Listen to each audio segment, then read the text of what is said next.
بسم اللہ الرحمن الرحیم۔ السلام علیکم ناظرین، عرش کتنا بڑا ہے؟ کیا عرش سے بڑی کوئی مخلوق ہے؟ کیا اللہ تعالیٰ کی ذات عرش معلیٰ پر براجمان ہے؟ کیا اللہ تعالیٰ کی ذات کے ہاتھ، چہرہ اور پاؤں ہیں؟ آج کی ویڈیو میں تمام تر تفصیلات سے آپ کو آگاہ کریں گے۔ عرش معلیٰ کے بارے میں مختلف فرقوں کا کیا موقف ہے، اور عرش معلیٰ کے بارے میں اور اللہ تعالیٰ کی صفات کے بارے میں اہل سنت کا عقیدہ کیا ہے جو فاسد عقائد کو رد کرتا ہے، اس سے بھی آپ کو آگاہ کریں گے۔ دوستو، ہماری آج کی یہ ویڈیو انتہائی اہم ہونے والی ہے، اس کو بغیر سکپ کیے آخر تک لازمی دیکھیے گا۔ ناظرین، یاد رہے کہ مخلوقات میں سب سے عظیم اور بڑی مخلوق رحمان کا عرش ہے۔ اللہ تعالیٰ نے عظمت کو عرش کی صفت قرار دیا ہے، اور عرش کی لمبائی چوڑائی اس کو بنانے والا ہی جانتا ہے۔ البتہ عرش اللہ تعالیٰ کی مخلوق ہے، جیسا کہ اللہ تعالیٰ نے سورہ انعام کی آیت نمبر 102 میں فرمایا، یہ ہے اللہ تمہارا پروردگار جس کے سوا کوئی معبود برحق نہیں، وہی ہر چیز کا خالق ہے۔ ناظرین، اللہ تعالیٰ نے خاص طور پر اپنے آپ کو عرش کا پروردگار بیان کر کے اپنی تعریف بھی بیان فرمائی ہے، جیسا کہ قرآن پاک کی سورہ توبہ کی آیت نمبر 129 میں اللہ تعالیٰ نے فرمایا، اللہ عرش عظیم کا پروردگار ہے۔ یہی نہیں بلکہ اللہ تعالیٰ نے اپنی تعریف میں عرش کی ملکیت کو بھی بیان کیا کہ میں ہی اس کا مالک ہوں، اور پھر سورہ غافر کی آیت نمبر 15 میں فرمایا، بلند درجوں والا اور عرش والا ہے۔ اس آیت کی تفسیر میں ابن کثیر رحمہ اللہ کہتے ہیں، اللہ تعالیٰ عرش عظیم کا مالک ہے جو کہ تمام مخلوقات سے بلند و بالا ہے۔ اللہ تعالیٰ نے عرش کا مقام و مرتبہ بڑھانے کے لیے اسے اپنی نسبت بھی عطا کی، اور سورہ بروج کی آیت نمبر 15 میں فرمایا، اللہ عرش والا اور بزرگی والا ہے۔ ناظرین، جہاں تک سوال ہے کہ اللہ تعالیٰ نے عرش کو کب تخلیق کیا تھا، تو یاد رہے کہ اللہ تعالیٰ نے اسے آسمانوں اور زمین کی تخلیق سے پہلے پیدا کیا تھا، جیسا کہ اللہ تعالیٰ نے سورہ ہود کی آیت نمبر 7 میں فرمایا، وہی تو ہے جس نے آسمانوں اور زمین کو 6 دنوں میں پیدا کیا، اور اس وقت اس کا عرش پانی پر تھا، تاکہ تمہیں آزمائے کہ تم میں سے کون اچھے عمل کرتا ہے۔ آپ صلی اللہ علیہ وآلہ وسلم کا فرمان ہے، اللہ تعالیٰ موجود تھا، اس سے پہلے کوئی چیز نہیں تھی، اللہ کا عرش پانی پر تھا، پھر اللہ تعالیٰ نے آسمانوں اور زمین کو پیدا فرمایا، اور ذکر یعنی لوح محفوظ میں ہر چیز لکھ دی۔ ناظرین، کہتے ہیں اللہ تعالیٰ نے قلم کو جس وقت پیدا فرمایا تو سب سے پہلے اسے تقدیریں لکھنے کا حکم دیا۔ عرش اس سے بھی پہلے پیدا ہو چکا تھا۔ نبی اکرم صلی اللہ علیہ وآلہ وسلم کا فرمان ہے، صحیح مسلم کی حدیث مبارکہ ہے، اللہ تعالیٰ نے آسمانوں اور زمین کی تخلیق سے 50,000 سال پہلے تمام مخلوقات کی تقدیریں لکھ دی تھیں، اور اس وقت اللہ کا عرش پانی پر تھا۔ ناظرین، یاد رہے کہ عرش غیبی چیز ہے، یعنی ہم اسے دنیا میں نہیں دیکھ سکتے، تاہم اللہ تعالیٰ نے ہمیں اس کی کچھ صفات کے بارے میں بتایا ہے تاکہ اللہ تعالیٰ پر ایمان پختہ ہو، اور یہ بات بھی ذہن میں محکم ہو جائے کہ اللہ تعالیٰ اپنی مخلوق سے بلند ہے۔ روایات بتاتی ہیں کہ عرش الہی پورے جہان پر قبے کی طرح ہے۔ نبی اکرم صلی اللہ علیہ وآلہ وسلم نے عرش کو ایسے ہی بیان کیا اور فرمایا، بے شک اللہ کا عرش آسمانوں کے اوپر ایسے ہے۔ آپ صلی اللہ علیہ وآلہ وسلم نے اپنی انگلیوں کے ساتھ قبے کی طرح کا اشارہ فرمایا۔ ناظرین، یاد رہے کہ عرش کے پائے اور پہلو بھی ہیں، جیسا کہ آپ صلی اللہ علیہ وآلہ وسلم کا فرمان ہے، لوگ قیامت کے دن مدہوش ہوں گے، اور سب سے پہلے مجھ سے زمین پھٹے گی، لیکن پھر بھی موسیٰ عرش کا ایک پایا تھامے ہوئے مجھ سے پہلے کھڑے ہوں گے۔ اب معلوم نہیں کہ وہ بھی مدہوش ہوئے تھے یا پہلے دنیا میں تجلی کے وقت آنے والی بے ہوشی کی وجہ سے حساب برابر ہو گیا۔ اسی حدیث میں یہ الفاظ بھی ہیں کہ موسیٰ عرش کے پہلو کو پکڑے ہوئے ہوں گے۔ یہ الفاظ صرف بخاری شریف میں ہیں۔ ناظرین، بیان ہوا کہ آسمانوں اور زمین کی تخلیق سے پہلے عرش پانی پر تھا، جیسا کہ اللہ تعالیٰ نے سورہ ہود کی آیت نمبر 7 میں فرمایا، اور اس کا عرش پانی پر تھا، اور تخلیق کے بعد سے لے کر اب تک پانی پر ہی ہے۔ اس حوالے سے نبی اکرم صلی اللہ علیہ وآلہ وسلم نے فرمایا، اللہ کا عرش پانی پر ہے اور اللہ عرش کے اوپر ہے، اس کے لیے تمہارا کوئی عمل پوشیدہ نہیں۔ ناظرین، یاد رہے کہ عرش سب سے اعلیٰ اور بلند مخلوق ہے، وہ تمام مخلوقات کے لیے چھت بھی ہے۔ اللہ تعالیٰ نے عرش کو اپنا خصوصی قرب دیا، اس سے بڑھ کر کوئی مخلوق اللہ کے قریب نہیں، اور چونکہ اللہ تعالیٰ پاکیزہ ذات ہے لہٰذا اس کے قریب بھی پاکیزہ چیز ہی ہو سکتی ہے۔ اللہ تعالیٰ نے عرش کو پیدا فرما کر اسے اپنی تمام مخلوقات سے امتیازی بلندی عطا فرمائی ہے۔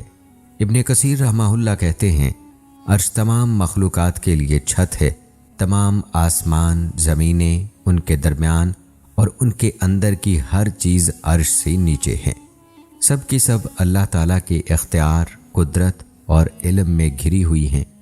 اللہ تعالیٰ کے تخمینے ہر چیز پر درست ثابت ہوتے ہیں اور وہ ہر چیز کا کارساز ہے۔ ناظرین، یہ بات بھی یاد رکھنے کی ہے کہ اللہ تعالیٰ نے آسمان کو بزرگی سے موصوف فرمایا ہے، جیسا کہ اللہ تعالیٰ نے سورہ بروج کی آیت نمبر 15 میں فرمایا، وہ بزرگی والے عرش کا مالک ہے۔ ناظرین، عرش کی بزرگی کا مطلب یہ ہے کہ یہ عرش بہت بڑا ہے، اس کی شان بہت اعلیٰ ہے، بہت ہی معزز ہے، اس میں بہت سی خوبیاں ہیں، مخلوقات میں اس سے بڑھ کر کوئی نہیں، اس کا منظر اور شکل و صورت انتہائی لبھانے والی ہے، جیسا کہ سورہ مومنون کی آیت نمبر 116 میں اللہ تعالیٰ نے فرمایا، پس بہت بلند ہے اللہ، وہ سچا بادشاہ ہے، اس کے سوا کوئی معبود نہیں، عزت والے عرش کا پروردگار ہے۔ ناظرین، یاد رکھیں، عرش سب سے وزنی مخلوق ہے۔ روایت ہے کہ ایک بار نبی اکرم صلی اللہ علیہ وآلہ وسلم سیدہ جویریہ رضی اللہ تعالی عنہا کے پاس سے صبح سویرے فجر کی نماز کے وقت گزرے تو سیدہ جویریہ رضی اللہ تعالی عنہا اپنی نماز کی جگہ بیٹھی تھیں۔ پھر جب نبی اکرم صلی اللہ علیہ وآلہ وسلم چاشت کے وقت کے بعد واپس آئے تو تب بھی سیدہ جویریہ رضی اللہ تعالی عنہا وہیں پر بیٹھی تھیں، تو آپ صلی اللہ علیہ وآلہ وسلم نے فرمایا، کیا آپ اس وقت سے اسی حالت میں بیٹھی ہیں جس حالت پر میں چھوڑ کر گیا تھا؟ انہوں نے کہا، جی ہاں۔ تو رسول اکرم صلی اللہ علیہ وآلہ وسلم نے فرمایا، میں نے تمہارے بعد 4 جملے 3 بار کہے ہیں، اگر انہیں اب تک کے تمہارے کیے ہوئے اذکار سے تولا جائے تو میرے جملے تمہارے اذکار سے وزنی ہو جائیں گے۔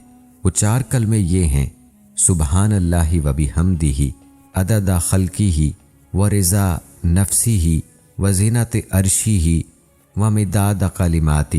ناظرین، یاد رہے کہ عرش کے سامنے عظمت والی کرسی ہے، اور اسی کے بارے میں اللہ تعالیٰ نے سورہ بقرہ کی آیت نمبر 255 میں فرمایا، اس کی کرسی آسمانوں اور زمین سے بڑی ہے۔ فرماتے ہیں کہ کرسی عرش کا زینہ ہے، کرسی آسمان و زمین سے بڑی ہونے کے باوجود بھی عرش کے سامنے ایسے ہے کہ جس طرح کوئی لوہے کا کڑا کھلے میدان میں گرا ہوا ہو۔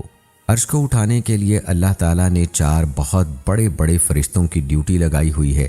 یہ فرشتے ہر وقت اللہ تعالیٰ کی تسبیح، ثنا اور مومنوں کے لیے استغفار کرتے رہتے ہیں، جیسا کہ اللہ تعالیٰ نے سورہ غافر کی آیت نمبر 7 میں فرمایا، عرش اٹھانے والے اور اس کے آس پاس کے فرشتے اپنے رب کی تسبیح حمد کے ساتھ کرتے ہیں اور اس پر ایمان رکھتے ہیں، نیز ایمان والوں کے لیے استغفار کرتے ہوئے کہتے ہیں، ہمارے پروردگار، تو نے ہر چیز کو اپنی بخشش اور علم سے گھیر رکھا ہے، پس انہیں بخش دے جو توبہ کریں اور تیری راہ کی پیروی کریں، اور تو انہیں دوزخ کے عذاب سے بچا لے۔ ناظرین، معلوم ہوا کہ عرش کے گرد و پیش موجود فرشتوں کا کام ہی ذکر اور دعا ہے۔ اسی بارے میں اللہ تعالیٰ نے سورہ زمر کی آیت نمبر 75 میں فرمایا، اور تو فرشتوں کو دیکھے گا عرش کے گرد گھیرا ڈالے ہوئے اپنے رب کی حمد کے ساتھ تسبیح کر رہے ہیں، اور ان کے درمیان حق کے ساتھ فیصلہ کر دیا جائے گا، اور کہا جائے گا کہ سب تعریفیں اللہ کے لیے ہیں جو تمام جہانوں کا پروردگار ہے۔ ناظرین، یاد رہے کہ اللہ تعالیٰ نے اپنے معبود ہونے کے لیے عرش کا پروردگار ہونا دلیل کے طور پر پیش کیا ہے، اور سورہ نمل کی آیت نمبر 26 میں فرمایا، اللہ وہ ہے جس کے سوا کوئی حقیقی معبود نہیں، وہی عرش عظیم کا پروردگار ہے۔ جھوٹے لوگوں کے الزاموں کو مسترد کرنے کے لیے بھی بتلایا کہ اللہ تو عظیم ترین مخلوق یعنی عرش کا خالق ہے، اور وہ ان الزام تراشیوں سے بالکل پاک ہے۔ اسی طرح سورہ زخرف میں اللہ تعالیٰ نے فرمایا، پاک ہے آسمان اور زمین کا پروردگار اور عرش کا رب ان کی بیان کردہ باتوں سے جو وہ بیان کرتے ہیں۔ دوستو، اللہ تعالیٰ نے اپنے عرش کا تذکرہ اور عرش کے خالق ہونے کا تذکرہ بار بار فرمایا ہے۔ روایات میں آتا ہے کہ رسول اللہ صلی اللہ علیہ وآلہ وسلم اپنی دعاؤں میں کثرت سے وسیلہ دیتے کہ اللہ عرش کا پروردگار ہے، اور عرش کی تخلیق پر اللہ کی ثنا بیان کرتے، اور مصیبت کے وقت اللہ تعالیٰ کی اس صفت کا واسطہ دیتے ہوئے یوں دعا فرماتے، لا الہ الا اللہ العظیم الحلیم، لا الہ الا اللہ رب العرش العظیم، لا الہ الا اللہ رب السماوات ورب العرش ورب العرش الکریم۔ آپ نے ملاحظہ کیا کہ ان کلمات میں اللہ رب العزت کے عرش کا تذکرہ 2 مرتبہ ہوا ہے، یعنی نبی کریم صلی اللہ علیہ وآلہ وسلم اپنی دعا میں اللہ رب العزت کی تعریف ان کلمات کے ساتھ فرماتے تھے، اور ان کلمات میں اللہ تعالیٰ کے عرش عظیم کا بھی تذکرہ ہے۔ اسی طرح ایک حدیث ہے کہ رشتہ داری عرش کے ساتھ چمٹ کر کہتی ہے، جو مجھے جوڑے اللہ اسے جوڑ دے، اور جو مجھے توڑے اللہ اسے توڑ دے۔ ایک اور روایت ہے کہ جس وقت اللہ تعالیٰ نے مخلوقات کو مکمل کر لیا تو اللہ تعالیٰ نے ایک نوشتہ تحریر فرمایا جو اللہ کے پاس عرش پر ہے کہ میری رحمت میرے غضب پر بھاری ہے۔ اسی طرح روایت ہے کہ سورج روزانہ عرش کے نیچے سجدہ ریز ہوتا ہے، جیسا کہ آپ صلی اللہ علیہ وآلہ وسلم کا فرمان ہے، سورج جا کر عرش کے نیچے سجدہ کرتا ہے، اور اللہ تعالیٰ کا سورہ یاسین کے آیت نمبر 38 میں فرمان ہے، اور سورج اپنے ٹھکانے کی جانب چلتا ہے، یہ غالب اور علم رکھنے والے کے تخمینے کے مطابق ہوتا ہے۔ اس کا مطلب یہی ہے۔ اسی طرح ایک دوسری روایت میں ابو ذر رضی اللہ تعالیٰ عنہ کہتے ہیں کہ میں نے نبی کریم صلی اللہ علیہ وآلہ وسلم سے اللہ تعالیٰ کے فرمان اور سورج اپنے ٹھکانے کی جانب چلتا ہے کے بارے میں پوچھا، تو آپ صلی اللہ علیہ وآلہ وسلم نے فرمایا، سورج کا ٹھکانہ عرش کے نیچے ہے۔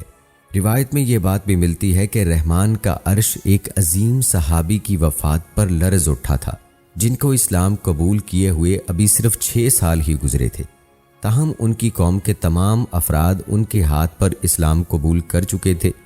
جس وقت وہ فوت ہوئے تو ان کی عمر صرف 37 برس تھی۔ آپ صلی اللہ علیہ وآلہ وسلم کا فرمان ہے، سعد بن معاذ کی موت پر رحمان کا عرش بھی کانپ اٹھا تھا۔ یاد رہے کہ یہ صحیح حدیث ہے، اور امام ذہبی رحمۃ اللہ علیہ کہتے ہیں یہ حدیث متواتر ہے، اور میں یہ گواہی دیتا ہوں کہ یہ نبی کریم صلی اللہ علیہ وآلہ وسلم کا فرمان ہے۔ دوستو، آپ عرش معلیٰ کے بارے میں نبی کریم صلی اللہ علیہ وآلہ وسلم کی احادیث ملاحظہ فرما رہے ہیں۔ ان روایات میں اللہ تعالیٰ کے عرش کا تذکرہ مختلف انداز سے ہوا ہے۔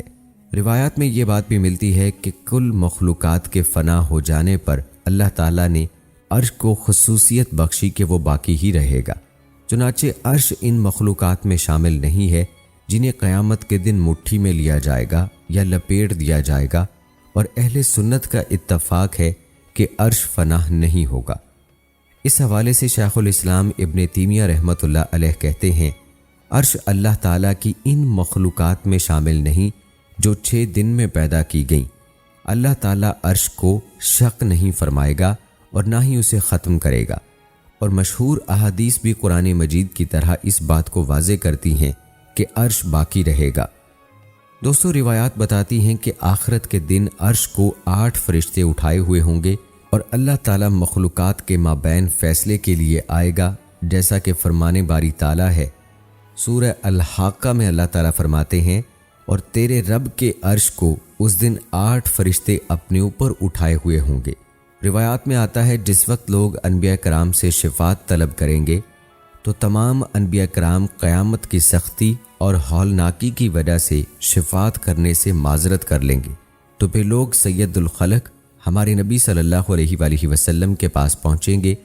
اس بارے میں نبی کریم صلی اللہ علیہ وآلہ وسلم کا فرمان ہے، وہ میرے پاس آئیں گے، پھر میں عرش کے نیچے سجدہ ریز ہو جاؤں گا، پھر کہا جائے گا محمد سر اٹھائیں، شفاعت کریں، آپ کی شفاعت قبول کی جائے گی، مانگیں آپ کو دیا جائے گا۔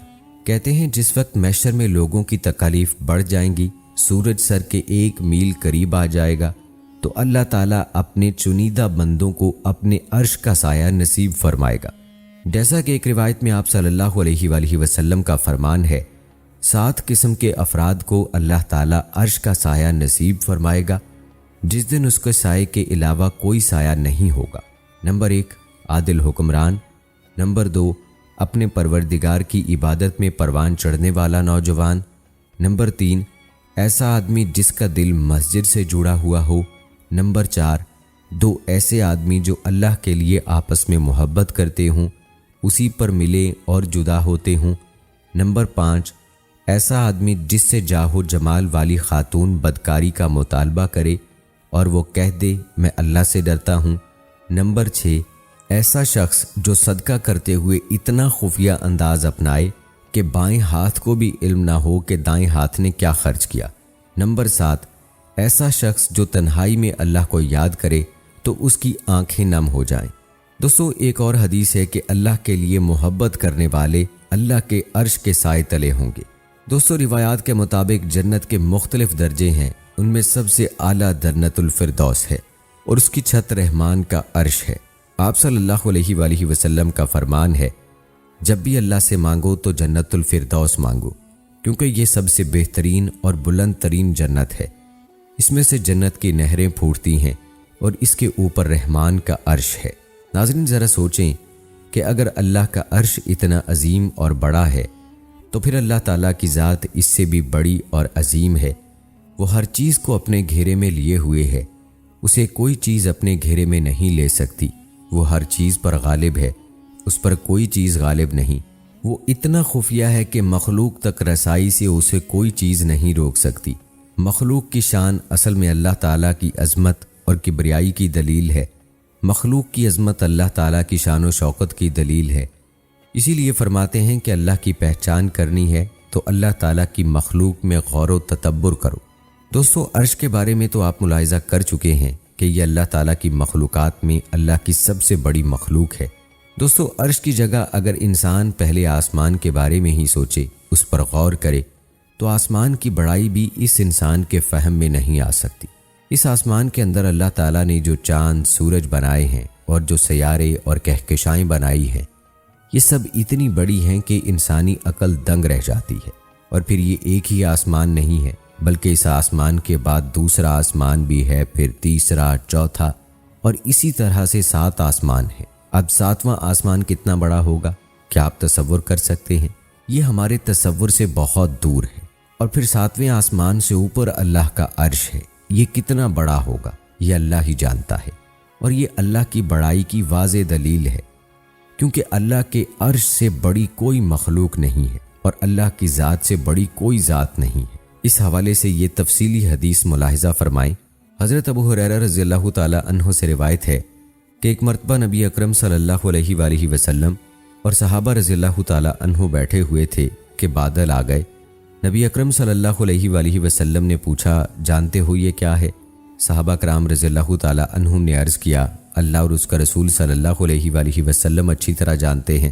آپ صلی اللہ علیہ وآلہ وسلم نے فرمایا، یہ بادل زمین کو سیراب کرنے والے ہوتے ہیں، اللہ تعالیٰ انہیں ان لوگوں کی طرف ہانکتے ہیں جو اس کا شکر ادا نہیں کرتے اور اسے پکارتے نہیں۔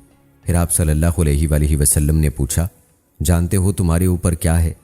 عرض کیا، اللہ اور اس کا رسول صلی اللہ علیہ وآلہ وسلم زیادہ جانتے ہیں۔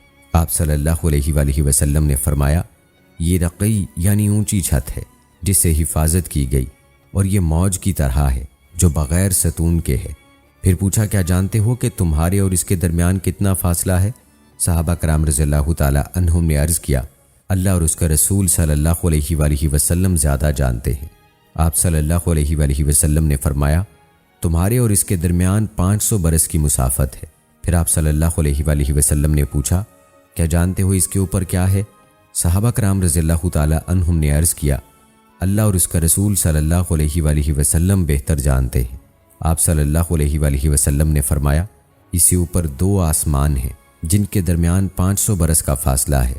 پھر آپ صلی اللہ علیہ وآلہ وسلم نے اسی طرح 7 آسمان گنوائے اور بتایا ہر 2 آسمانوں کے درمیان آسمان و زمین کے درمیان کے فاصلے کے برابر فاصلہ ہے۔ پھر آپ صلی اللہ علیہ وآلہ وسلم نے پوچھا، کہ کیا جانتے ہو کہ اس کے اوپر کیا ہے؟ صحابہ کرام رضی اللہ تعالی عنہم نے عرض کیا اللہ اور اس کا رسول صلی اللہ علیہ وآلہ وسلم بہتر جانتے ہیں۔ آپ صلی اللہ علیہ وآلہ وسلم نے فرمایا اس کے اوپر عرش ہے اور وہ آسمان سے اتنا دور ہے جتنا زمین سے آسمان۔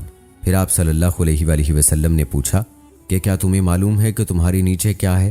صحابہ کرام رضی اللہ تعالی عنہم نے عرض کیا اللہ اور اس کا رسول صلی اللہ علیہ وآلہ وسلم بہتر جانتا ہے۔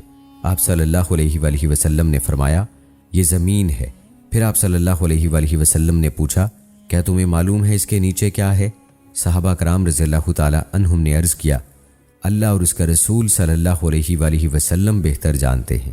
آپ صلی اللہ علیہ وآلہ وسلم نے فرمایا اس کے نیچے دوسری زمین ہے، پہلی زمین اور دوسری زمین کے درمیان 500 برس کی مسافت ہے۔ پھر پوچھا آپ صلی اللہ علیہ وآلہ وسلم نے 7 زمینیں گنوائیں اور بتایا کہ ہر دو کے درمیان اتنا ہی فاصلہ ہے۔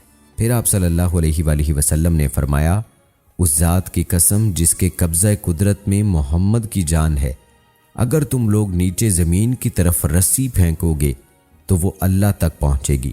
اور پھر یہ آیت پڑھی وَالْأَوَّلُ وَالْآخِرُ وَالظَّاهِرُ وَالْبَاطِنُ وَهُوَ بِكُلِّ شَيْءٍ عَلِيمٌ۔ سورہ حدید کی آیت نمبر 3 تلاوت فرمائی۔ وہی ہے سب سے پہلا اور سب سے پچھلا اور باہر اور اندر، وہ سب کچھ جانتا ہے۔ دوستو ابن قیم رحمۃ اللہ علیہ کہتے ہیں اللہ تعالیٰ کے مخلوق سے بلند ہونے کے متعلق 1000 سے زائد دلائل ہیں۔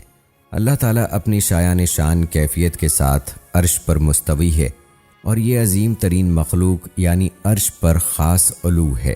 سورۃ طٰہٰ میں اللہ تعالیٰ ارشاد فرماتے ہیں رحمان عرش پر مستوی ہے۔ دوستو آپ کو بتاتے چلیں کہ یہ ہمارے پیارے نبی صلی اللہ علیہ وآلہ وسلم کی شان ہے کہ آپ کو مکہ سے مسجد اقصیٰ لے جایا گیا، پھر وہاں سے انہیں 7ویں آسمان تک اوپر لے جایا گیا۔ آپ صلی اللہ علیہ وآلہ وسلم نے محرر فرشتوں کے قدموں کے چلنے کی آواز بھی سنی، اور پھر اللہ تعالیٰ نے اپنے پیارے حبیب صلی اللہ علیہ وآلہ وسلم کو سدرۃ المنتہا پر بلایا اور اپنی ملاقات سے مشرف فرمایا۔ یاد رہے کہ اللہ تعالیٰ نے مسجد اقصیٰ کا مقام و مرتبہ واضح کرنے کی غرض سے نبی اکرم صلی اللہ علیہ وآلہ وسلم کے اسراء کے لیے اسے منتخب فرمایا۔ وہیں سے آپ کا سفر معراج شروع ہوا۔ مسجد اقصیٰ کو انبیاء کرام نے بنایا ہے۔ یہ قبلہ اول اور مسجد حرام کے بعد بنائی جانے والی دنیا کی دوسری مسجد ہے۔ نیز مسجد اقصیٰ ان 3 مساجد میں سے ایک ہے جن کی جانب ثواب کی نیت سے رخت سفر باندھ سکتے ہیں۔ یہیں پر نبی اکرم صلی اللہ علیہ وآلہ وسلم نے انبیاء کرام اور رسولوں کی امامت کرواتے ہوئے نماز پڑھائی۔ اللہ تعالیٰ نے اس مسجد میں اور اس کے ارد گرد خطے کو بابرکت بنایا ہے، جیسا کہ ارشاد باری تعالیٰ ہے۔ سورہ الاسراء میں اللہ تعالیٰ ارشاد فرماتے ہیں مسجد اقصیٰ جس کے آس پاس ہم نے برکت فرمائی۔ دوستو روایات بتاتی ہیں کہ بیت المقدس اور اس کے آس پاس کے علاقے کی جانب لوگ محشر کے لیے جمع ہوں گے۔ دوستو آپ کو بتاتے چلیں کہ عرش معلیٰ کے تذکرے کے ساتھ اس صفات متشابہات کی بحث بھی کی جاتی ہے۔ صفات متشابہات کے بارے میں مختلف مسلک کیا کہتے ہیں، آئیے اس بارے میں آپ کو بتاتے ہیں۔ دوستو ثم استوی الی السماء کے ذیل میں بعض علماء نے صفات مشتبہات کی بحث چھیڑی ہے۔ ثم استوی علی العرش کے بارے میں اہل سنت والجماعت کا اجتماع اور اتفاقی عقیدہ ہے کہ ذات باری تعالیٰ زمان و مکان کی حدود سے اور سمت و جہت کی قیود سے پاک اور منزہ ہے۔ وہ لامحدود و لامحدود، وہ عرش کا محتاج ہے نہ فرش کا۔ عرش و کرسی کے وجود میں آنے سے پہلے وہ جس شان میں تھا اب بھی اسی شان میں ہے۔ البتہ جہاں تک بحث قرآن و حدیث کے ان الفاظ کے متعلق ہے جو اللہ تعالیٰ کے لیے عرش پر قرار پکڑنے کے بارے میں ہے، اور چہرہ اور ہاتھ اور آنکھ اور پنڈلی کا جن کا تذکرہ مختلف آیات میں ہوا ہے، جیسا کہ چہرے کا ذکر سورہ رحمان میں ہے، ہاتھ کا ذکر سورہ فتح میں، آنکھ کا ذکر سورہ طٰہٰ میں اور پنڈلی کا ذکر سورہ قلم میں یوں ہوا ہے۔ یاد رہے کہ انہیں اسلاف نے صفات متشابہات قرار دے دیا ہے، کیونکہ اگر انہیں حقیقی معنوں پر محمول کیا جائے تو تجسیم و تشبیہ کی راہیں کھلتی ہیں، اور اگر صرف تنزیہ و تجرید کے تقاضے ملحوظ رکھے جائیں تو انکار صفات کے پہلو نکلتے ہیں۔ دوستو آپ کو بتاتے چلیں کہ فرقہ مجسمہ اور مشبہہ نے تو ان صفات کے حقیقی معنی مراد لے کر تجسیم و تشبیہ کے تمام منزلیں طے کر ڈالی ہیں، اور برملا یہ دعویٰ کر دیا ہے کہ اللہ تعالیٰ بھی اس طرح ہاتھ پاؤں رکھتے ہیں جس طرح ایک مخلوق رکھتی ہے، اور آسمان و زمین کی تخلیق کے بعد اسی طرح عرش پر بیٹھے ہیں جس طرح ایک بادشاہ ملکی امور کی انجام دہی کے بعد تخت شاہی پر فروکش ہوتا ہے۔ دوسری طرف تنزیہ و تجرید کے علمبردار معتزلہ، معطلہ، جہمیہ نے مذکورہ صفات کو توحید باری تعالیٰ کے منافی قرار دے کر انہیں مجازی معنی پر محمول کیا ہے، اور پھر اسی کو حرف آخر اور حتمی بھی قرار دیا ہے۔ دوستو، افراط تفرید کی اس کشمکش میں اہل سنت والجماعت ہی ایسا گروہ ہے جو اعتدال کی راہ پر گامزن رہا ہے اور سلف صالحین کے نقش قدم پر چل کر تعبیر و تشریح کے اس پیچیدہ مقام سے باسلامت گزر گیا اور اس پر قائم ہے۔ دوستو، اہل سنت والجماعت کا مسلک کیا ہے اور اس حوالے سے متقدمین سلف صالحین کا موقف کیا ہے، آئیے آپ کو بتاتے ہیں۔ دوستو، متقدمین سلف صالحین کا مسلک یہ ہے کہ جو صفات متشابہات قرآن و حدیث اور اجماع امت سے ثابت ہیں، ان کے متعلق بس اتنا ہی جان لینا کافی ہے کہ جو لفظ صفت باری پر دلالت کے نہ ہیں اس کی نسبت اللہ تعالیٰ کی طرف ثابت ہے۔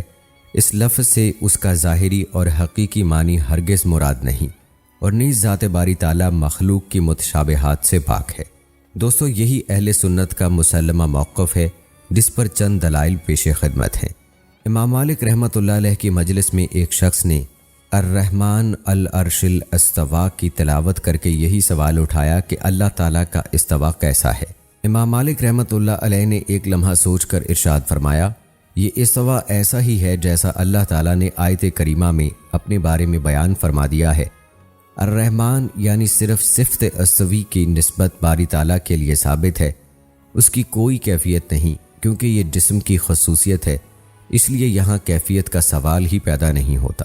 امام مالک رحمۃ اللہ علیہ نے اپنے جواب میں اہل سنت والجماعت کے موقف کی ترجمانی فرمائی ہے کہ استوی باری تعالیٰ کی متشابہ المانی صفت ہے، لہذا صفت استوا کی نسبت باری تعالیٰ کے لیے ثابت کر کے اس کے معنی و مراد پر لب گشائی سے گریز کرنا چاہیے۔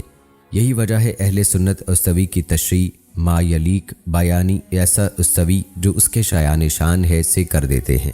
دوستو، اسی طرح امام ترمذی رحمۃ اللہ علیہ اپنی سنن میں صفات متشابہات کے متعلق جمہور اہل سنت کا مسلک بیان کرتے ہوئے لکھتے ہیں، ان صفات پر صدق دل سے ایمان لا کر اس کی کوئی تفسیر نہ کی جائے، بلکہ ایسا وہم بھی نہ لایا جائے جس سے تجسیم و تشبیہ کا اشارہ نکلتا ہے۔ دوستو، قرآن حدیث میں بارہا یعنی ہاتھ کا لفظ اللہ تعالیٰ کے لیے استعمال ہوا ہے، جس پر علامہ ابن حجر رحمۃ اللہ علیہ نے فرمایا کہ اس ید سے وہ ہاتھ ہرگز مراد نہیں جس کا ذکر ہوتے ہی ہمارے دل و دماغ میں ایک جسمانی عضو کا تصور دوڑنے لگتا ہے، بلکہ یہ ایک صفت باری تعالیٰ ہے جس کی نسبت باری تعالیٰ کے لیے ثابت ہے، لہٰذا اس صفت پر ایمان لا کر توقف اختیار کرنا چاہیے، کیونکہ یہی اہل سنت والجماعت کا مسلک ہے۔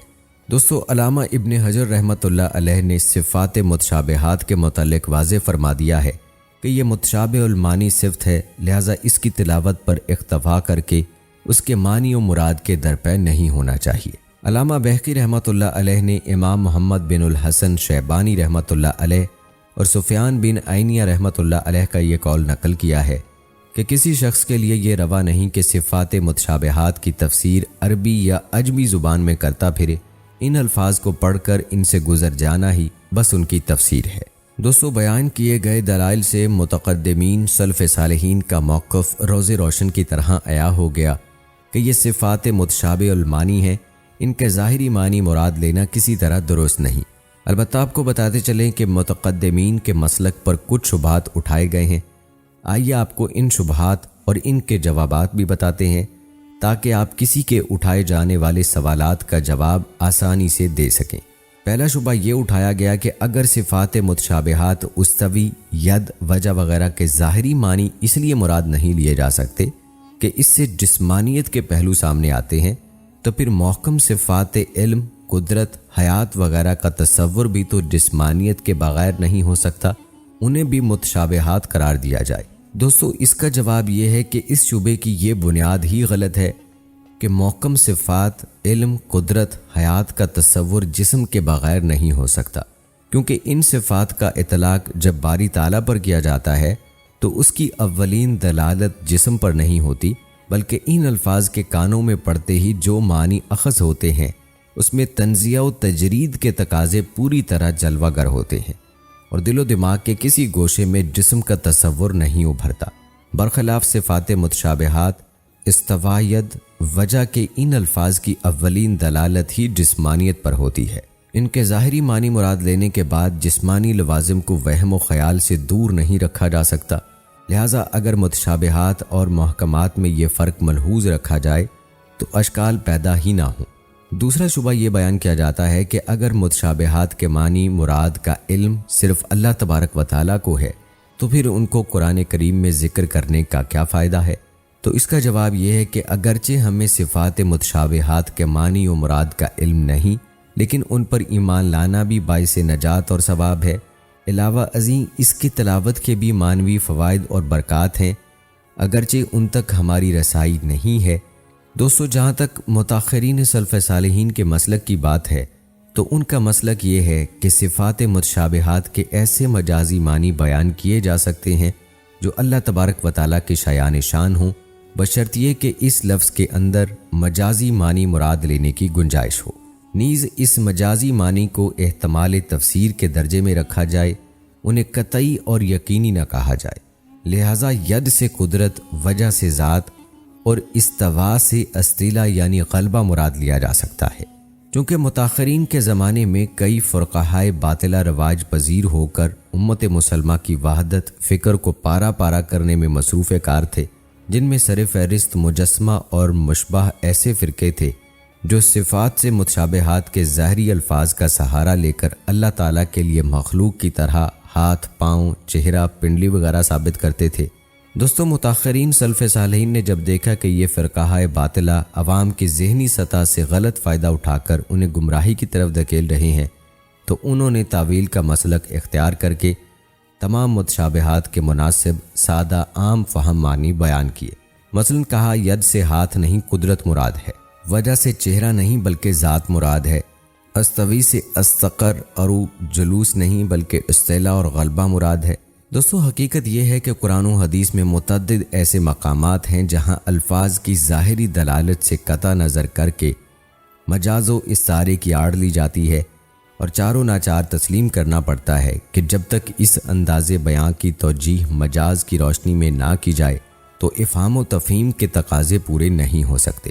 مثلا قرآن کریم میں ہے ہر چیز کو فنا ہے مگر اس کا منہ یعنی ذات۔ اگر یہ وجہ منہ کی تعویل ذات سے نہ کی جائے تو پھر آیت کریمہ کا صاف صاف مطلب یہ ہوگا کہ اللہ تعالیٰ کی ید، قدم، ساق جنہیں غیر مقلدین اللہ کے عضو تسلیم کرتے ہیں فنا اور زوال پذیر ہو جائیں گے، صرف باری تعالیٰ کا چہرہ ہی قائم و دائم رہے گا۔ چنانچہ اس مقام پر خود غیر مقلدین تعویل و تعبیر کی ضرورت سے بے نیاز نہ رہ سکے، اور ان کے لیے وجہ کی تعویل ذات سے کرنے کے علاوہ کوئی چارہ کار نہ رہا۔ اسی طرح سورہ نحل میں اللہ تعالیٰ نے فرمایا، البتہ دغا بازی کر چکے ہیں جو تھے ان سے پہلے، پھر پہنچا حکم اللہ کا۔ اس آیت میں فاتح اللہ کی تعویل فاتح عذاب اللہ یعنی اللہ کا عذاب آیا سے کرتے ہیں۔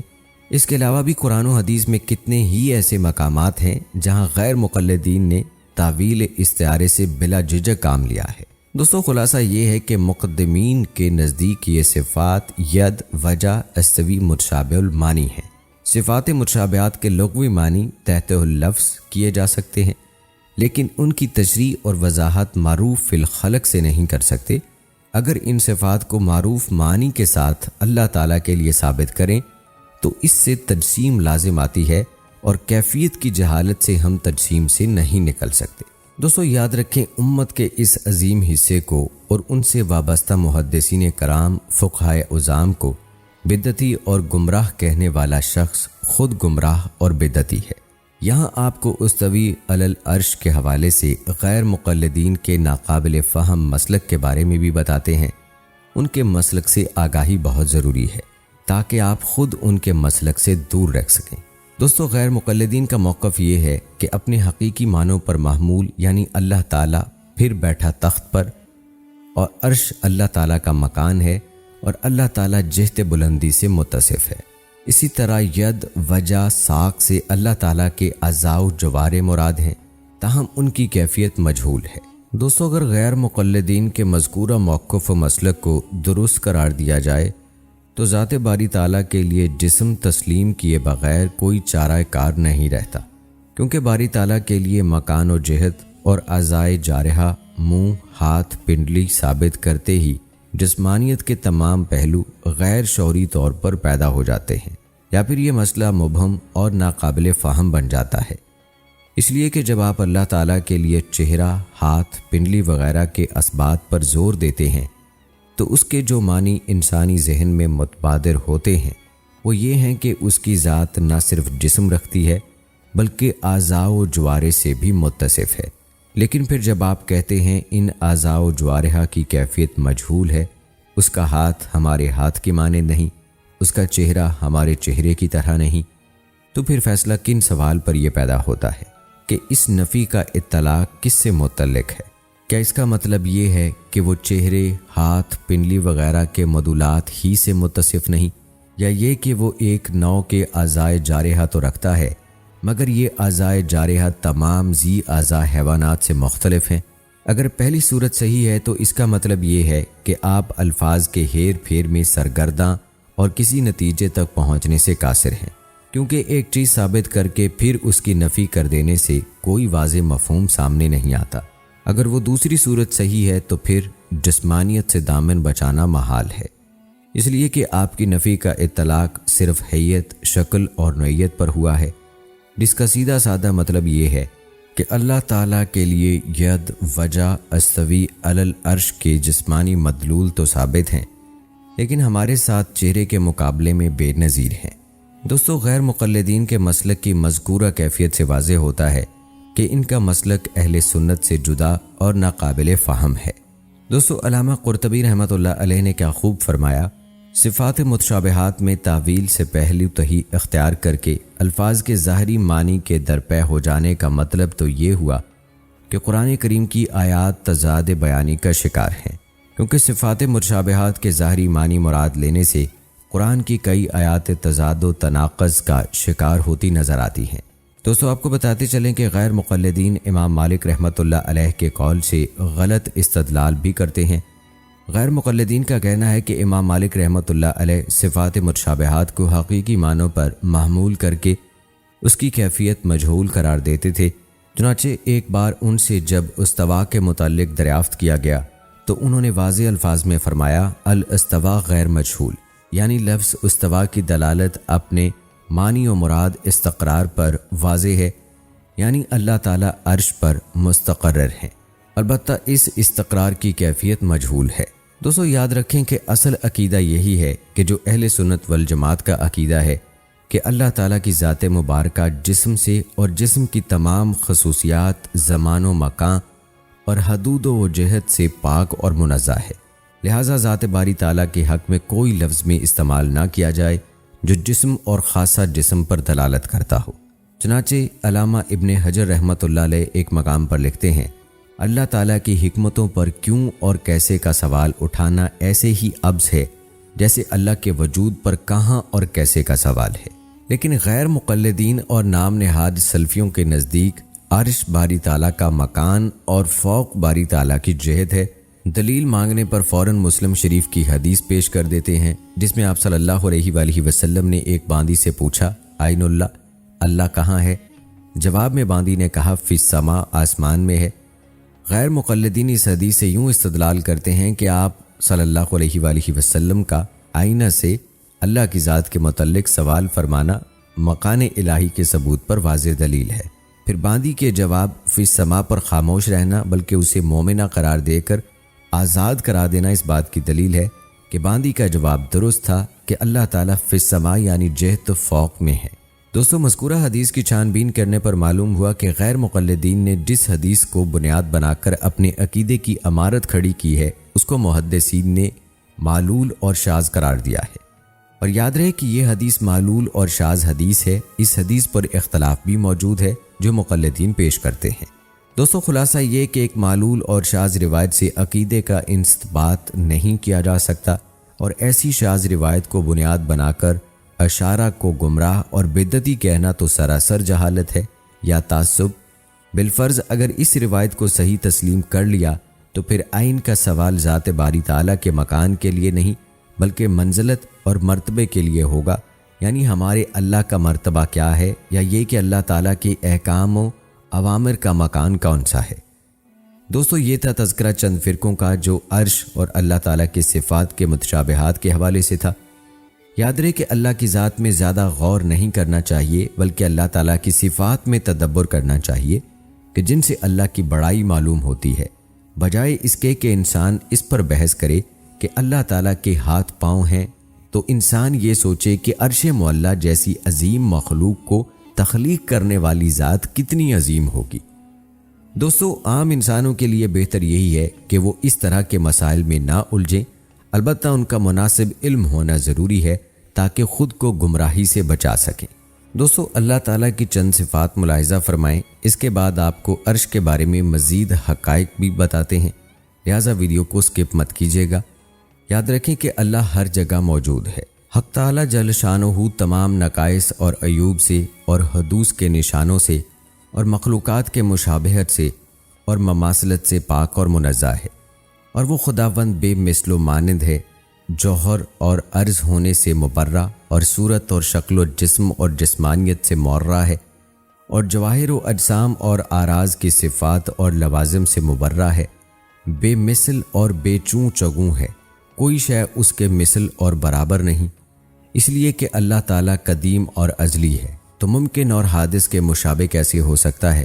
اگر بالفرض خدا کا مخلوق کے مشابہ ہونا جائز ہو تو پھر مخلوق کے احکام کا خالق پر جاری ہونا بھی ممکن ہوگا۔ الغرض نہ خدا مخلوق کے مشابہ ہے اور نہ مخلوق خدا کے مشابہ ہے۔ یہ ناممکن ہے کہ قدیم کی کوئی صفت حادث میں اور حادث کی کوئی صفت قدیم میں پائی جائے، اس لیے اللہ تعالیٰ ہر قسم کے تغیر و تبدل سے پاک ہے، اس لیے کہ تغیر و تبدل ممکن کی صفت اور خاصیت ہے۔ دوستو، اللہ تعالیٰ نہ جسم ہے اور نہ جوہر ہے اور نہ عرض ہے، وہ ان سب چیزوں سے پاک اور منزہ ہے۔ جسم تو اس لیے نہیں کہ جسم بہت سے اجزاء سے مرکب ہوتا ہے، اور جو مرکب ہوتا ہے اس کی تحلیل اور تفریق اور تقسیم بھی ممکن ہوتی ہے، اور ترکیب و تحلیل اور تفریق و تقسیم اللہ تعالیٰ کی بارگاہ سے بہت دور ہے۔ نیز جو چیز اجزاء سے مل کر بنتی ہے، اول تو وہ اپنی ترکیب میں اجزاء کی محتاج ہوتی ہے، اور احتیاج اور خدائی کا جمع ہونا عقلاً محال ہے، اور پھر مرکب اپنی بقا میں اجزاء کا محتاج ہوتا ہے، اور اللہ احتیاج سے منزہ ہے۔ دوستو، اللہ کی یہ صفت ہے کہ اس کے لیے باپ اور بیٹا ہونا محال اور ناممکن ہے۔ جب یہ ثابت ہو گیا کہ خدا تعالیٰ کا جسم ہونا ناممکن اور محال ہے، تو ثابت ہو گیا کہ خدا نہ کسی کا باپ ہو سکتا ہے اور نہ بیٹا ہو سکتا ہے، کیونکہ توالد اور تناسل خاصہ جسمانیت کا ہے، اور اللہ تعالیٰ جسمانیت سے پاک اور منزہ ہے۔ نیز توالد اور تناسل محتاجگی کی دلیل ہے، جیسے اولاد اپنے پیدا ہونے میں ماں باپ کی محتاج ہے، ایسے ہی ماں باپ اپنی خدمت گزاری میں اور نسل کے باقی رہنے میں اولاد کی محتاج ہیں، اور اللہ تعالیٰ احتیاج سے منزہ ہے۔ نیز اولاد ماں باپ کی ہم جنس ہوا کرتی ہے، سو اگر کوئی خدا کا بیٹا ہوگا تو خدا کی وحدانیت ختم ہو جائے گی، جو دلائل سے ثابت ہے۔ معاذ اللہ، یاد رہے کہ اللہ تعالیٰ کی کوئی صورت اور شکل نہیں، اس لیے کہ صورت اور شکل تو جسم کی ہوتی ہے، اور اللہ تعالیٰ تو صورتوں اور شکلوں کا خالق ہے۔ جس چیز کے لیے صورت اور شکل ہوتی ہے وہ محدود اور متناہی ہوتی ہے، اور اللہ تعالیٰ میں کوئی تغیر و تبدل نہیں، اور خدا کے لیے کوئی حد اور نہایت نہیں۔ دوستو، اللہ تعالیٰ کے لیے کوئی مکان اور زمان اور جہت اور سمت نہیں، کیونکہ وہ غیر محدود ہے، اور مکان اور جہت محدود کے لیے ہوتے ہیں، اور مکان اور زمان مکین کو احاطہ کیے ہوئے اور گھیرے ہوئے ہوتے ہیں، اور اللہ تعالیٰ ہی سب کو محیط ہے۔ زمین و زمان اور کون و مکان سے اسی کے مخلوق ہیں اور اس کے احاطے قدرت میں ہیں۔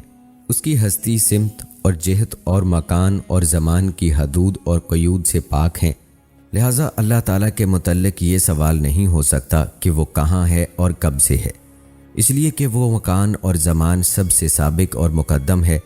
مکان اور زمان سب اسی کی مخلوق ہے، وہ تو لا مکان اور لازمان ہے، اسی کی ہستی مکان اور زمان پر موقوف نہیں، بلکہ زمان اور مکان کی ہستی اس کے ارادے پر موقوف ہے۔ دوستو، خدا تعالیٰ اس سے منزہ ہے کہ وہ عرش پر یا کسی جسم پر مطمئن اور مستقر ہو۔ جس طرح بادشاہ کو یہ کہا جا سکتا ہے کہ بادشاہ تخت پر بیٹھا ہوا ہے، اللہ تعالیٰ کی نسبت ایسا کہنا جائز نہیں، اس لیے کہ اللہ تعالیٰ کوئی مقدار ہی نہیں، کیونکہ کسی جسم پر وہی چیز مطمئن ہو سکتی ہے کہ جو ذی مقدار ہو اور اس سے بڑی ہو یا چھوٹی ہو یا اس کے برابر ہو، اور یہ کمی بیشی بارگاہ خداوندی میں محال ہے۔ دوستو، یہاں آپ کو ایک دلچسپ واقعہ بتاتے ہیں جو اس سوال سے جڑا ہے کہ کیا عرش خدا سے بڑا ہے۔ یہ واقعہ ایک مناظرے کے حوالے سے ہے۔ کہتے ہیں رئیس المناظرین متکلم اسلام ترجمان اہل سنت حضرت مولانا محمد امین صفدر اوقاڑوی صاحب رحمۃ اللہ علیہ نے فرمایا کہ میں مکہ سے مدینہ جا رہا تھا، راستے میں غیر مقلدین شرارتیں کر رہے تھے، بس میں بیٹھے ہوئے ایک دوسرے کو کہہ رہے تھے کہ روضہ پاک کی زیارت کی نیت نہ کرنا، مسجد نبوی کی نیت کرنا۔ حضرت مولانا محمد امین صفدر اوقاڑوی صاحب رحمۃ اللہ علیہ نے فرمایا، یہ آپ کو گمراہ کر رہے ہیں، آپ روضہ پاک کی ہی نیت کریں، مسجد میں تو جانا ہی جانا ہے۔ وہ حضرت مولانا محمد امین صفدر اوقاڑوی صاحب رحمۃ اللہ علیہ کی طرف دیکھنے لگے۔ حضرت مولانا محمد امین صفدر اوقاڑوی صاحب رحمۃ اللہ علیہ نے فرمایا کہ لوگ مکہ سے مدینہ کیوں جاتے ہیں 1,00,000 کا ثواب چھوڑ کر 50,000 کا ثواب لینے کے لیے؟ یہ کوئی عقل مندی تو نہیں کہ اعلیٰ کو چھوڑ کر ادنا کو حاصل کیا جائے، وہ بھی اتنا لمبا سفر کر کے اور اتنے پیسے لگا کر؟ کہ اتنا نقصان کیوں کرتے ہیں؟ معلوم ہوا کہ وہاں کوئی ایسی چیز ضرور ہے جو بیت اللہ میں بھی نہیں ہے، جس کی شان بیت اللہ سے بھی بڑھ کر ہے۔ ہمارا یہی عقیدہ ہے کہ وہ خاک پاک جو جسد اطہر سے مس کر رہی ہے، وہ درجے میں عرش العظیم اور بیت اللہ دونوں سے بڑھ کر ہے۔ حضرت مولانا محمد امین صفدر اوقاڑوی صاحب رحمۃ اللہ علیہ نے فرمایا، کوئی یہ نہ سمجھے کہ خدا سے مصطفیٰ صلی اللہ علیہ وآلہ وسلم کے مکان کو بلند کر دیا ہے اس لیے کہ خدا لا مکان ہے۔ اگر خدا کا مکان ہوتا تو ہم سے مصطفیٰ صلی اللہ علیہ وآلہ وسلم کے مکان سے اعلیٰ سمجھتے، لیکن چونکہ خدا لا مکان ہے اس لیے جتنے مکان والے ہیں ان میں سب سے زیادہ شان مصطفیٰ صلی اللہ علیہ وآلہ وسلم کے مکان کی ہے۔ ایک غیر مقلد جلدی سے بولا، الرحمن علی العرش استویٰ، اللہ کا بھی مکان ہے عرش اعظم۔ حضرت محمد امین صفدر اوقاڑوی صاحب رحمۃ اللہ علیہ نے جواب میں فرمایا، آپ کو مکان مقین کا معنی بھی آتا ہے؟ مکان ہمیشہ مقین سے بڑا ہوتا ہے، اسی لیے تو آدمی اس کے اندر بیٹھتا ہے۔ کیا عرش خدا تعالیٰ سے بڑا ہے اور وہ خدا کو گھیرے ہوئے ہے؟ تو اس نے کہا کہ بے شک عرش بڑا ہے۔ حضرت نے جواب میں فرمایا، پھر تو نماز کے شروع میں اللہ اکبر کیوں کہتا ہے، العرش اکبر کیوں نہیں کہتا؟ جب تو اللہ اکبر سے نماز شروع کرتا ہے پھر تو بڑا بے ایمان ہے کہ تجھے اللہ سے بھی بڑی چیز مل گئی ہے، پھر بھی تو اللہ اکبر ہی کہتا ہے۔ وہ شرمندہ ہو کر خاموش ہو گیا۔ دوستو، معلوم ہوا کہ عرش ایک عظیم بلند نورانی مخلوق ہے۔ عرش و کرسی پر ایمان لانا واجب ہے۔ جہاں تک سوال ہے کہ عرش کتنا بڑا ہے، عرش تمام مخلوقات میں سب سے بڑا ہے۔ اللہ پاک نے اسے 7ویں آسمان کے اوپر قائم کیا ہوا ہے۔ عرش جنت کے اوپر ہے، جیسا کہ نبی رحمت نبی کریم صلی اللہ علیہ وآلہ وسلم نے فرمایا، جب اللہ کریم سے مانگو تو جنت الفردوس مانگو کہ وہ اوسط بہشت اور اعلیٰ جنت ہے، اور اس کے اوپر عرش رحمان ہے، اور اسی سے جنت کی نہریں جاری ہوتی ہیں، یعنی جنت کی چھت عرش ہے۔ دوستو، جہاں تک سوال ہے کہ عرش کس چیز سے بنا ہے تو اس بارے میں مختلف اقوال ہیں۔ نمبر 1 نور سے بنا ہے، نمبر 2 صبر زبرجد سے بنا ہوا ہے، نمبر 3 سرخ یاقوت سے بنا ہے۔ امام ابراہیم یاجوری رحمۃ اللہ علیہ فرماتے ہیں، اس کی حقیقت کا قطعی علم نہیں ہے، اس لیے اس بارے میں حتمی رائے قائم کرنے سے خاموش رہنا بہتر ہے۔ اس کی حیت، شکل و صورت کے بارے میں تحقیق یہ ہے کہ عرش گول نہیں ہے بلکہ وہ گنبد نما ہے جو جنت کی چھت ہونے کے ساتھ تمام مخلوقات اور دنیا کے اوپر سایہ فگن ہے۔ اس کے 4 ستون ہیں۔ زمین و آسمان سے بھی پہلے حضرت سیدنا عبداللہ بن عباس رضی اللہ تعالی عنہ فرماتے ہیں، ہر معمار پہلے دیواریں بناتا ہے پھر ان پر چھت ڈالتا ہے، لیکن اللہ پاک نے پہلے چھت بنائی پھر دیواریں، کیونکہ اس نے زمین و آسمان کو بنانے سے پہلے عرش بنایا، پھر ہوا کو پیدا فرمایا، اس کے پر بنائے، ان پروں کی کثرت کو اللہ تعالیٰ ہی جانتا ہے، پھر ہوا کو حکم دیا کہ وہ پانی کو اٹھائے۔ اللہ تعالیٰ کا عرش پانی کے اوپر ہے جبکہ پانی ہوا پر ہے۔ اس کے بعد اللہ تعالیٰ نے عرش کو اٹھانے والے فرشتے کو پیدا فرمایا۔ اللہ تعالیٰ کو عرش و کرسی کی حاجت نہیں، بے شک وہ ان دونوں کے بنانے سے پہلے بھی تھا، حالانکہ اس وقت مکان بھی نہ تھا۔ دوستو جہاں تک سوال ہے کہ زمین و آسمان سے پہلے عرش کہاں تھا، تو ہمارے پیارے نبی حضرت محمد صلی اللہ علیہ وآلہ وسلم نے ارشاد فرمایا، اللہ پاک نے زمین و آسمان پیدا کرنے سے 50,000 سال پہلے ہی مخلوق کی تقدیریں لکھ دی تھیں۔ اس وقت اللہ کریم کا عرش پانی پر تھا۔ دوستو نبی کریم صلی اللہ علیہ وآلہ وسلم نے فرمایا، 3 چیزیں عرش سے لٹکی ہوئی ہیں۔ رشتہ داری، یہ کہتی ہے یا اللہ میں تیری وجہ ہی سے ہوں لہٰذا مجھے نہ توڑا جائے۔ نمبر 2 امانت، یہ کہتی ہے یا اللہ میں تیری وجہ سے ہی ہوں لہٰذا مجھ میں خیانت نہ کی جائے۔ اور نمبر 3 نعمت، کہتی ہے یا الہی میں تیری طرف سے ہوں لہٰذا میری ناشکری نہ کی جائے۔ دوستو معلوم ہوا کہ عرش اللہ تعالیٰ کی تخلیق کا عظیم مظہر ہے۔ عرش کیسا ہے، عرش کی عظمت و جلالت کیا ہے، مکمل تفصیل آپ نے ملاحظہ کی ہے۔ آخر میں آپ کو قرآن و حدیث کی روشنی میں اللہ تعالیٰ کی صفت خالقیت کے بارے میں بتاتے ہیں۔ دوستو اللہ تعالیٰ صفات جلال اور جمال سے موصوف ہے۔ اس کی ذات، اسماء، صفات اور افعال سبھی کامل ترین ہیں۔ اس کا کوئی ہم نام یا ہمسر نہیں، اس کی کوئی شبیہ یا اس کا کوئی ثانی نہیں، جیسا کہ فرمان باری تعالیٰ ہے، اس کی مثل کوئی نہیں ہے اور وہ سننے اور دیکھنے والا ہے۔ دوستو اللہ تعالیٰ کے خصوصی ناموں میں سے خالق اور الخلاق ہیں۔ پیدا کرنا اللہ تعالیٰ کی صفت اور فعل ہے۔ یہ ایسی صفت ہے جو اللہ تعالیٰ کے سوا کسی اور کے لائق نہیں۔ اللہ تعالیٰ کا خالق ہونا واضح ترین علم ہے۔ اللہ تعالیٰ کا خالق ہونا ہر حقیقت کی بنیاد ہے، کیونکہ تمام کی تمام موجودات اسی کی ایجاد اور پیدا کرنے کی وجہ سے ہیں۔ وہی پیدا کرتا ہے اور جانتا ہے، اسی لیے تمام اقوام اس کے خالق ہونے کی قائل رہی ہیں۔ نیز اللہ تعالیٰ نے شرک و کفر کرنے والوں پر اسی صفت کو حجت بنایا اور فرمایا، کیا انہیں عدم سے وجود دیا گیا یا وہ اپنے آپ کو خود ہی پیدا کرنے والے ہیں؟ سیدنا جبیر بن مطعم رضی اللہ تعالیٰ عنہ کہتے ہیں، جب میں نے یہ آیات سنی تو قریب تھا کہ میرا دل ہوا ہو جاتا۔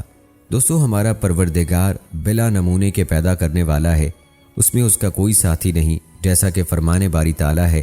سورہ فاطر میں اللہ تعالیٰ فرماتے ہیں، کیا اللہ کے سوا کوئی خالق ہے؟ دوستو اگر پورے جہان کے لوگ بھی کسی معمولی چیز کو پیدا کرنے کے لیے جمع ہو جائیں تو پیدا نہیں کر پائیں گے، جیسا کہ سورہ حج میں اللہ تعالیٰ فرماتے ہیں، اللہ کے سوا جن لوگوں کو تم پکارتے ہو وہ تو ایک مکھی بھی پیدا نہیں کر سکتے، چاہے سب اس کے لیے جمع ہی کیوں نہ ہو جائیں۔ وہی بہت زیادہ پیدا کرنے والا اور جاننے والا ہے۔ کسی بھی چیز کا وجود اسی کی تخلیق ہے، کیونکہ اللہ ہی ہر چیز کا خالق ہے۔ اس کی مخلوقات بہت زیادہ اور لامتناہی ہیں، تخلیق میں اس کا کوئی ثانی نہیں۔ سورہ مومنون میں اللہ تعالیٰ کا ارشاد ہے، اللہ برکتوں والا ہے اور وہ سب سے بہترین خالق ہے۔ وہ ازل سے اپنی مرضی کے ساتھ پیدا کرتا چلا آ رہا ہے، جو چاہتا ہے کہ کر گزرتا ہے، جو بھی پیدا کرتا ہے اسے کامل مہارت سے بناتا ہے، وہی پیدا کرتا ہے اور درست بناتا ہے، وہی صحیح تخمینہ لگاتا ہے اور ہدایت دیتا ہے۔ تمام مخلوقات اس کی تدبیر اور تخمینوں کا مظہر ہیں، جیسا کہ سورہ فرقان میں اللہ تعالیٰ نے فرمایا، اور اس نے ہر چیز کو پیدا کیا اور پھر اس کا صحیح تخمینہ بھی لگایا۔ ہر مخلوق کی تخلیق حکمت سے بھری ہوئی اور فضولیات سے مکمل طور پر پاک ہے، جیسا کہ سورہ مومنون میں اللہ تعالیٰ نے فرمایا، کیا تم نے یہ سمجھ لیا ہے کہ ہم نے تمہیں عبث پیدا کیا اور تمہیں ہماری طرف نہیں لوٹایا جائے گا؟ دوستو یاد رہے کہ اللہ تعالیٰ کی تخلیق میں کوئی نہ کوئی حکمت ضرور ہے، جیسا کہ سورہ دخان میں اللہ تعالیٰ نے فرمایا، ہم نے آسمان، زمین اور ان کے مابین چیزوں کو کھیل کود میں پیدا نہیں کیا، ہم نے انہیں حقیقی مصلحت پر پیدا کیا ہے۔ سارا جہان اللہ تعالیٰ کی ربوبیت کا گواہ ہے اور ہر چیز اس بات کی دلیل ہے کہ وہ یکتا ہے۔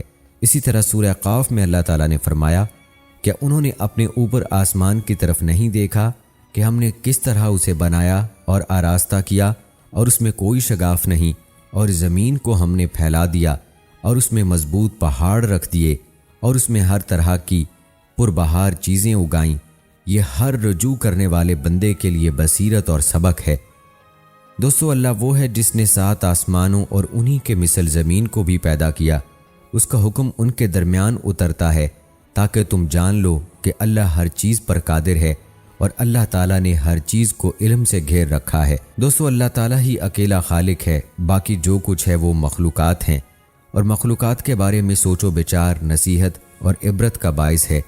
اس سے خالق کی تعظیم کے لیے رغبت پیدا ہوتی ہے اور یہ ایمان میں اضافے کا باعث بھی ہے، جیسا کہ سورہ آل عمران کے آیت نمبر 190 اور 91 میں اللہ تعالیٰ کا ارشاد ہے، آسمانوں اور زمین کی پیدائش میں اور رات اور دن کے باری باری آنے جانے میں اہل عقل کے لیے بہت سی نشانیاں ہیں، جو اٹھتے بیٹھتے اور لیٹتے ہر حال میں اللہ کو یاد کرتے اور آسمانوں زمین کی تخلیق میں سوچ بچار کرتے اور پکار اٹھتے ہیں، ہمارے پروردگار، تو نے یہ سب کچھ بے مقصد پیدا نہیں کیا، تیری ذات اس سے پاک ہے، بس ہمیں دوزخ کے عذاب سے بچا لے۔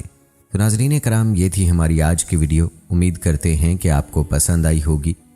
ہماری آج کی اس ویڈیو کے متعلق اپنی رائے کا اظہار کمنٹ باکس میں لازمی کیجیے گا۔ مجھے اگلی ویڈیو تک کی اجازت دیں، فی امان اللہ۔